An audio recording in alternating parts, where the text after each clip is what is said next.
No, I'm gonna be real with y'all. I don't watch Black Ink. I don't like Black Ink. I watched like the first two seasons. Like it's the same thing I felt about with Love and Hip Hop. I watched the first two seasons. When I realized where that show was going, where it's not really about, well, for Love and Hip Hop, the hip hop part is more or less the drama on this shit.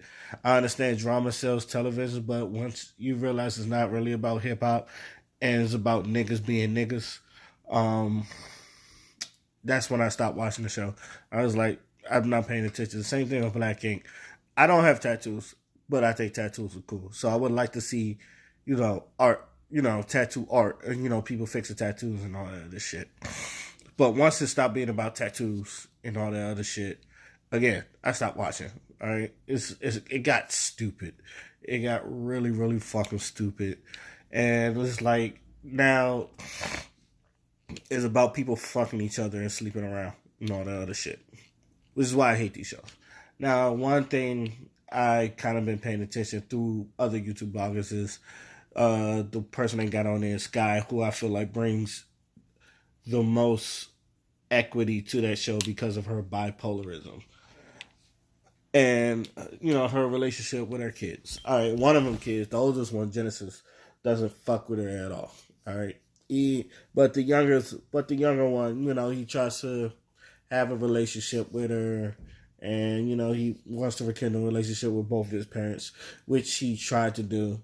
And from what I've seen from the father, he did it from a father, but from the moms, it was like it was so, and then like next thing you know is like I don't look. It looked like it started off good and then it just went out south. The nigga looked like he had a promise. If he went from going from a promising future to doing nigga shit, I don't understand how the fuck that happens. Especially like with you, this whole time you was with your white parent, and they're adopted by the way. She put him up for adoption by the way. For those who don't know, you was with these white parents, and these white parents put you on the right track. You was on football. You was at scholarships and doing football. As soon as she gets into your life, you went from having a scholarship for football to doing nigga shit.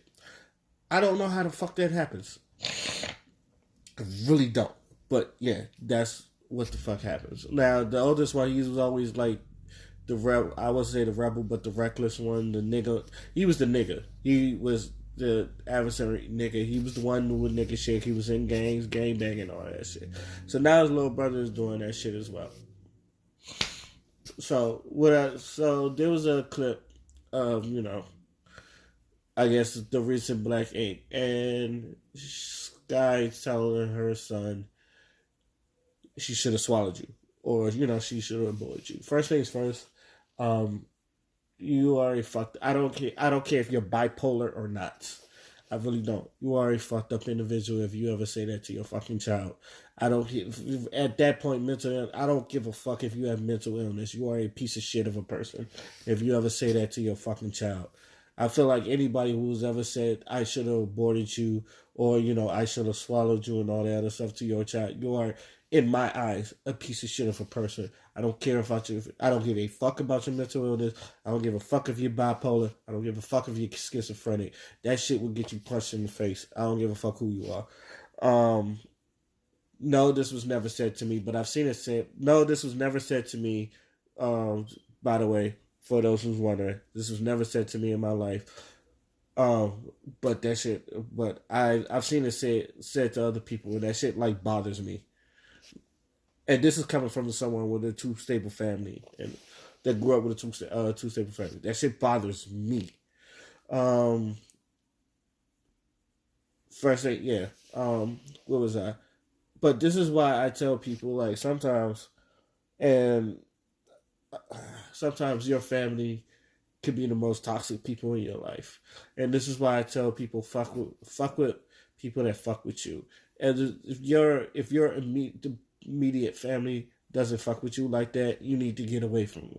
If anybody if they're the ones that's giving you this toxicness and every time they give you this PTSD and all that shit, you need to stay away from them. I've always been a factor of that. I know a lot of people wants to rekindle a relationship, and you should. Like I like you, and you should. you should be able to, have at least try to have a relationship with your family.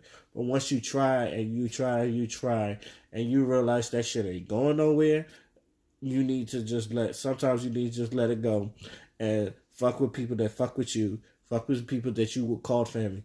Because at that point, they're not your family, they're siblings. They're your siblings, and they don't deserve, if you become successful, they don't deserve a dime from you. They don't deserve your time and day. They don't deserve your happiness. They don't deserve your peace. If all they do is bring toxic people, and this is going for anybody, not just that family. If anybody like that brings toxicity to you, leave. Just leave. I understand it's hard. It's harder than it seems and all that other stuff. But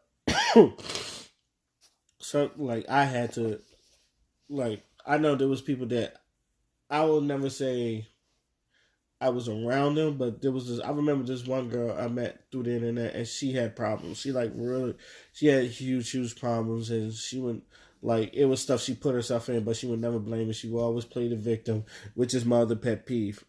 By the way, playing a victim. It's sometimes just things you got to take accountability for. She always played the victim. It was always someone else's fault.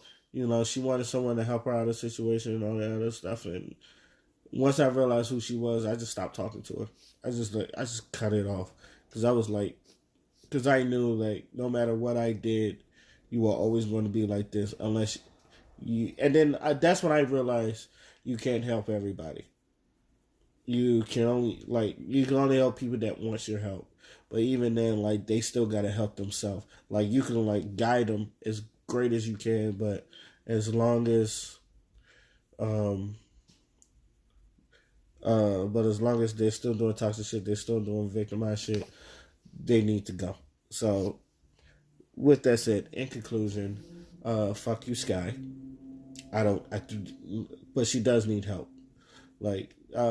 So I need to get her help. Caesar. Here's the thing. Caesar's not wrong what he said, but yeah, you are enabling her.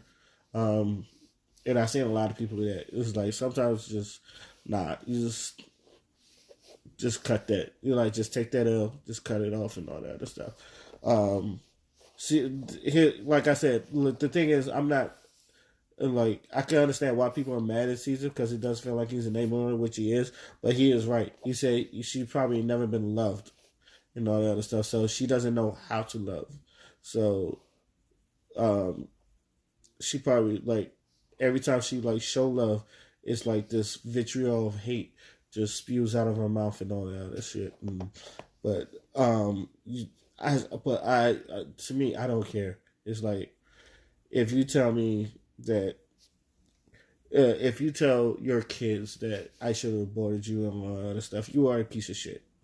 You are a piece of shit because that's something your child is never asked to be born here and all that other stuff. So that's all I have to say about that. Let me know what y'all think. I feel like a lot of people, as they should, drag the fuck out of Skyy, and she was feeling it on Instagram. I saw that. I don't, like I said, I do not watch none of these shows anymore like I used to. Don't watch them anymore. I haven't watched since Duchess left. Let's just say that. And then I hate all these reality TV shows now. It got to a point where reality TV show was very interesting. It was very fun. It was very good. So now, it's very dramatic. Niggas is fighting. It's this is why, shows like Love and Hip Hop, Bad Girls Club. I don't like none of them, especially maybe that's another rant why I don't like reality TV anymore. That's probably another rant, but I'm gonna keep this short. Till then, my name is Oskino Fly, and I'm out. Peace.